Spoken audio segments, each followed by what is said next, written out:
Dans cette formation, on va apprendre à utiliser les techniques de l'intelligence artificielle dans le domaine de l'analyse des données ou data analysis. Bien sûr, vous allez profiter pour, premièrement, apprendre les concepts de l'analyse des données et deuxièmement, comprendre l'intelligence artificielle et les techniques de l'intelligence artificielle. L'utilisation de l'intelligence artificielle dans ce domaine de l'analyse des données, c'est pour tout simplement automatiser le traitement et l'analyse des données. Donc, avoir euh, des résultats plus précis et gagner en question de temps. L'analyse des données, c'est un domaine qui demande des connaissances approfondies, les maths et les statistiques. Donc ça, c'est un domaine à part. Donc, l'intelligence artificielle, elle va nous aider pour avoir un résultat, donc traiter et avoir des informations concernant les données brutes collectées. Donc, il y a un long processus pour arriver à comprendre les données, à donner un sens aux données collectées. Bien sûr, on ne va pas approfondir les notions, mais en tout cas, on va avoir les grandes lignes concernant ces deux domaines, donc l'analyse des données et l'intelligence artificielle. Le tout, bien sûr, on va faire la pratique de tout ça avec l'utilisation du langage de programmation Python. Donc, Hada Python, c'est un langage de programmation. Vous allez avoir l'opportunité d'apprendre à programmer avec Python, voilà, et ainsi découvrir les bibliothèques utilisées pour vraiment implémenter ces techniques d'intelligence artificielle et les techniques pour l'analyse des données. Donc, la collection des données, le stockage des données, le traitement, la préparation des données, etc. La visualisation des données ou d'autres concepts techniques d'intelligence artificielle, donc, comme par exemple le machine learning, le deep learning, le natural language processing, le computer vision. Les bibliothèques utilisées pour implémenter ces concepts et implémenter ces techniques, sont des bibliothèques conçues pour Python. Ça ne veut pas dire que les bibliothèques sont programmées en langage Python. Non, sont en général programmées en un autre langage plus rapide, par exemple le C ou le C++. Mais en tous les cas, Python, il va utiliser les capacités de les bibliothèques pour vraiment implémenter, mettre en œuvre les techniques de ces deux domaines, donc l'analyse des données et l'intelligence artificielle. Donc, حتكون surtout côté, bien sûr, la théorie, il y a beaucoup de théories pour comprendre le concept de l'analyse des données et de l'intelligence artificielle, mais il y aura beaucoup de pratiques pour vraiment comprendre tout ça avec le langage de programmation Python. Donc cette formation fait en tout 14 chapitres. Le premier chapitre, on va faire une introduction à la data analysis ou l'analyse des données. Bien sûr, لازم نفهموا c'est quoi le champ de métier d'ailleurs l'analyse de données. Donc on va apprendre par exemple c'est quoi la donnée, c'est quoi la différence entre information et données, les différents types, par exemple les différents types de données.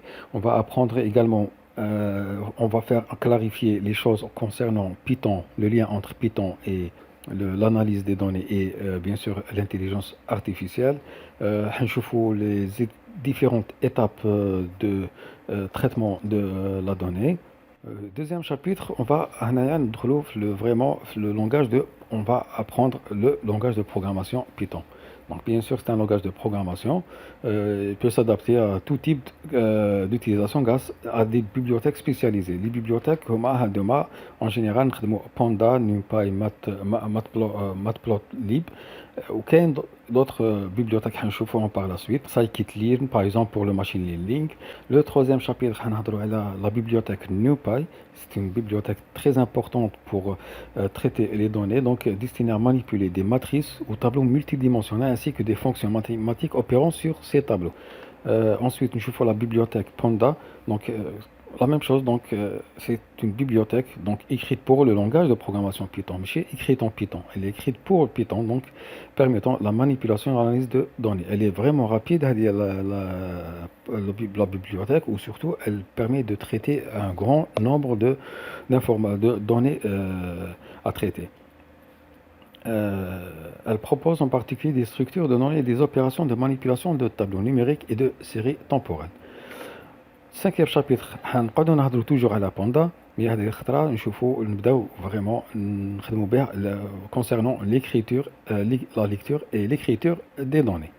يعني هما صح la donnée c'est l'élément le plus important في la formation تاعنا. Ensuite, sixième chapitre, toujours نهضروا على Panda, mais on va approfondir شوية في la bibliothèque Panda, donc on va voir la manipulation des données. Le septième chapitre, donc on va commencer la visualisation des données, Tana, avec bien sûr les deux bibliothèques Matplotlib et Seaborn. Donc c'est quoi Matplotlib? Est une bibliothèque de traçage de bas niveau. Voilà. C'est la différence entre les deux. Les deux font la visualisation des données, mais ça Matplotlib bas niveau, donc il demande beaucoup de code. Donc le code est mais offrant un contrôle élevé sur l'élément individuel, alors que Seaborn est une bibliothèque de visualisation de haut niveau et nécessite moins de code que Matplotlib.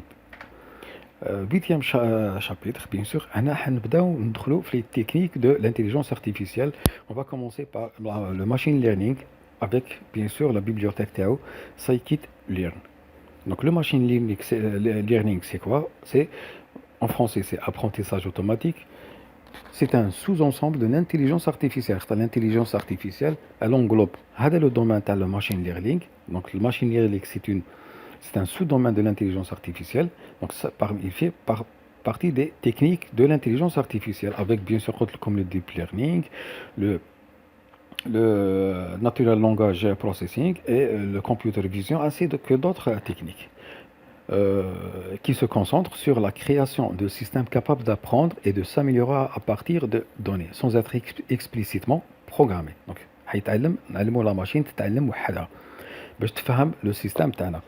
هذه هي la technique qui va vraiment aider le spécialiste d'analyse de données pour arriver à un résultat réel. Un résultat réel de l'étude du système.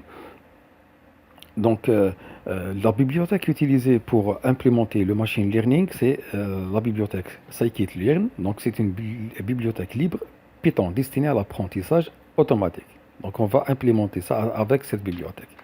Le neuvième chapitre, on va une autre technique de l'intelligence artificielle, c'est le deep learning. Le deep learning, c'est quoi? Ou l'apprentissage profond est une branche du machine learning. Donc, une branche. Donc, le deep learning, c'est une branche du machine learning. Ou le machine learning, c'est quoi? C'est une branche de l'intelligence artificielle qui utilise des réseaux de neurones artificiels. Donc, ça simule, ça ressemble au cerveau de l'être humain avec de nombreuses couches cachées pour analyser des données. La bibliothèque Théaos, pour vraiment pratiquer les exemples TANA, le projet TANA, donc on va utiliser la bibliothèque TensorFlow. TensorFlow, donc c'est un framework machine learning open source développé par Google. Il est utilisé pour la création et l'entraînement de modèles de machine learning. Donc c'est ça le plus important, c'est de trouver le modèle correct. Il y a des résultats correct, notamment les réseaux de neurones profonds ou Deep Neural Network en anglais. Bien qu'il propose des API de plusieurs langages, Python est le langage principal et le plus complet pour interagir avec TensorFlow. Le deuxième chapitre, on va vraiment des exemples de tout ça, ce qu'on a vu. Donc, on va l'exemple des données météorologiques. Donc, on va découvrir l'exemple simple d'utilisation des données météorologiques. Donc, des données brutes, comment les traiter et les analyser et les préparer. Ensuite, utiliser le machine learning pour trouver le modèle adapté où un bon résultat. Cet exemple vous permettra d'avoir une idée générale de la mise en œuvre de nombreuses techniques vues dans les chapitres précédents. Le chapitre 11, là on va découvrir la bibliothèque JavaScript D3. Bon, la bibliothèque, elle est tout simplement utilisée pour visualiser les données dynamiques et interactives dans un navigateur au web. Le deuxième chapitre, on va apprendre à reconnaître les chiffres manuscrits.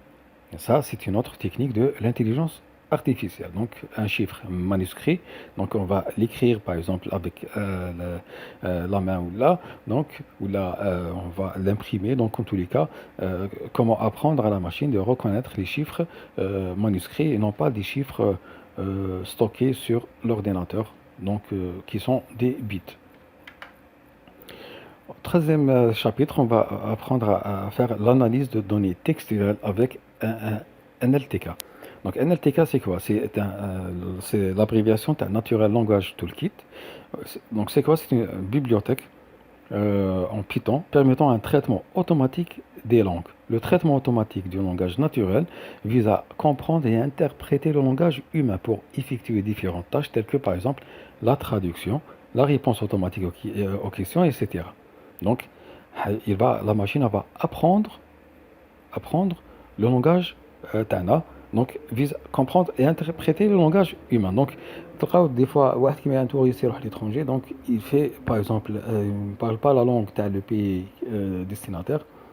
Donc, qu'est-ce qu'il va faire? Il va lancer l'application qui va écouter la personne résidant dans le pays destinataire, par exemple, en japonais, donc l'application tsema le japonais, ensuite elle va traduire ça, ou le contraire, donc la en anglais, et elle va traduire en japonais.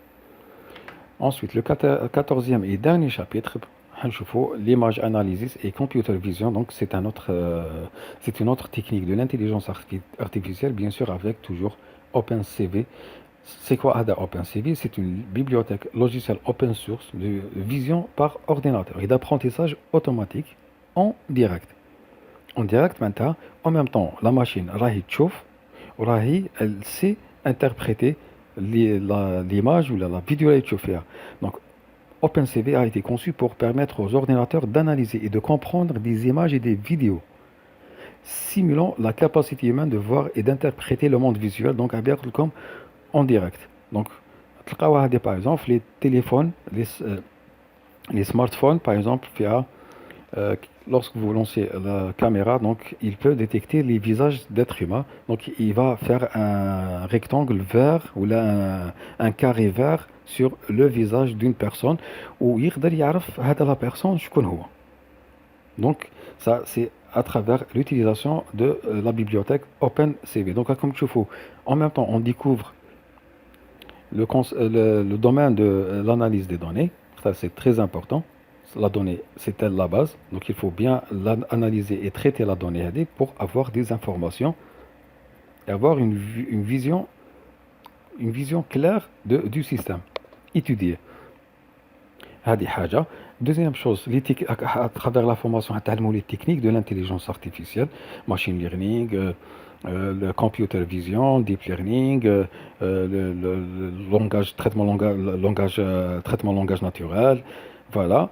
Ou troisièmement, l'implémentation de tout ça avec le langage de programmation Python et les bibliothèques conçues pour implémenter à deux les techniques. كامل اللي شفناهم